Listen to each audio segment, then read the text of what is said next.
Hey, what's up, everybody? Ian Robinson here with Dude That's Awesome. Look what's in front of me. Oh, yeah, Doctor Who. It's so close. September 19th is coming at us so fast. Series 9, Peter Capaldi continuing his day as the Doctor. So, in great celebration, we here at Dude That's Awesome figure it was time for me to rank my favorite 13, yeah, that's right, I said 13, Doctors from 13 to 1. Let's get started.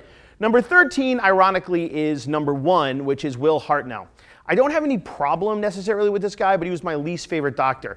One, he was a little old for me to be the Doctor, which I really shouldn't have ageism since I'm old, but really.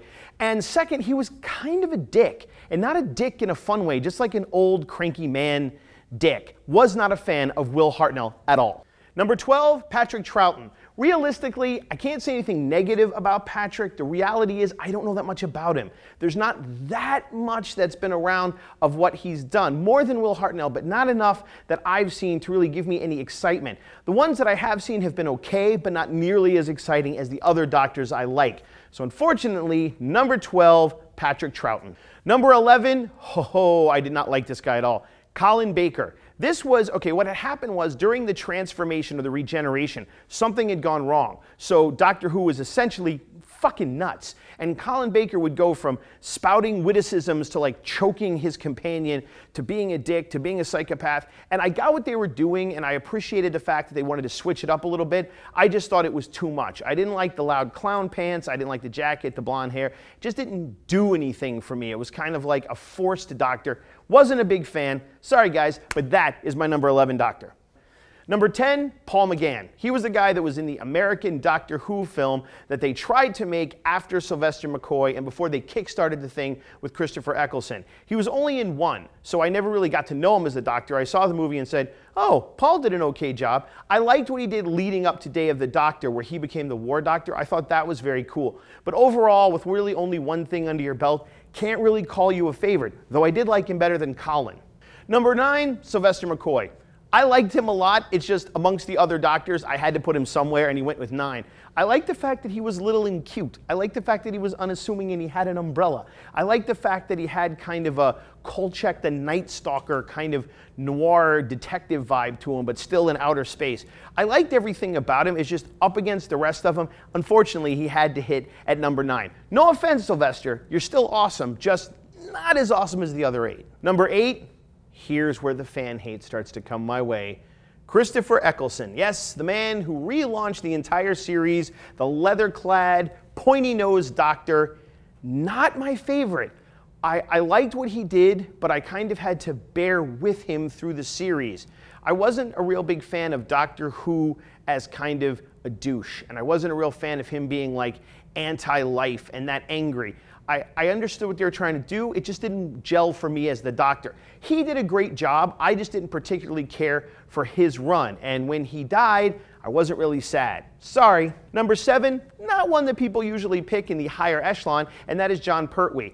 I loved this guy for a very specific reason. Now, in the series, when Jon Pertwee took over, he had been banished from Gallifrey, and his mind had been wiped, and he had no access to his Doctor Who-ness, so he didn't have all of his neat little instruments. So he had to make things up. So it was a very James Bond-feeling Doctor Who. I also liked him because he was kind of old and wrinkly with his big white hair, and still tried to be a womanizer, and still tried to like smooth up to the ladies. I was a real big fan of what he did. I was a real big fan of the toys, probably because I'm a big James Bond fan. Either way, Jon Pertwee, definitely a thumbs up from me. Number 6, I know, sacrilege, Matt Smith.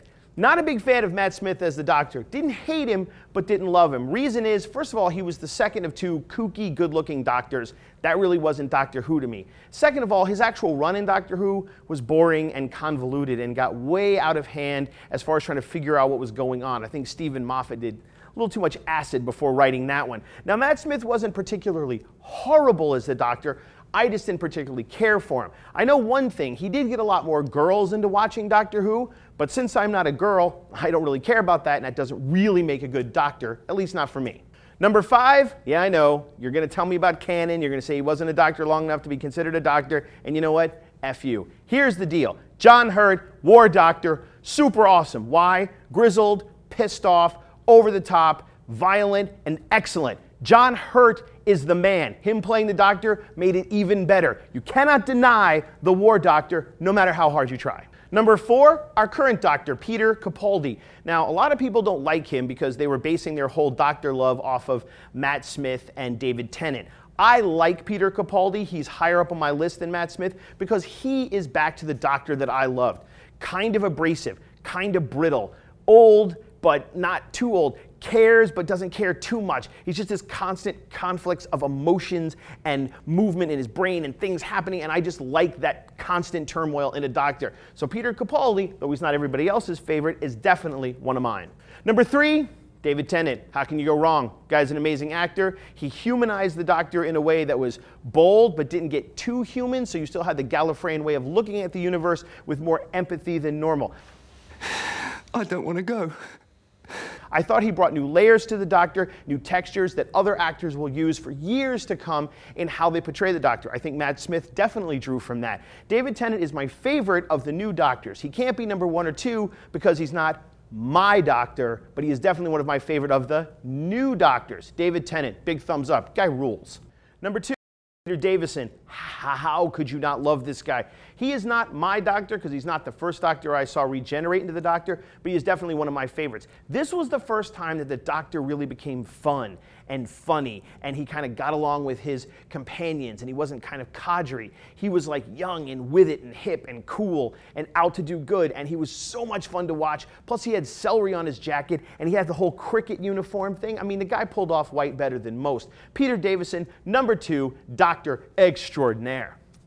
Number 1, my doctor, my heart, my love, Tom Baker. I know it's cliche, he's the most famous doctor, at least up until David Tennant, but he was the guy that I watched first with his 17-foot scarf and his weird hat and his crazy hair and his bugged out eyes and his nutty expressions. He made the doctor so interesting for me that when I was a kid and I was like, Star Wars based, lasers and models and things that'd be special effects heavy, here comes a guy with a British accent and a silver stick and a phone booth, and he captivated my interest and made me a fan that I am still to this day, and that's what, 25, 30 years ago? Oh, Tom Baker is absolutely the best. He brought a charm and a class and a style of the doctor that no one has mimicked. My doctor, my heart, Tom Baker, number 1.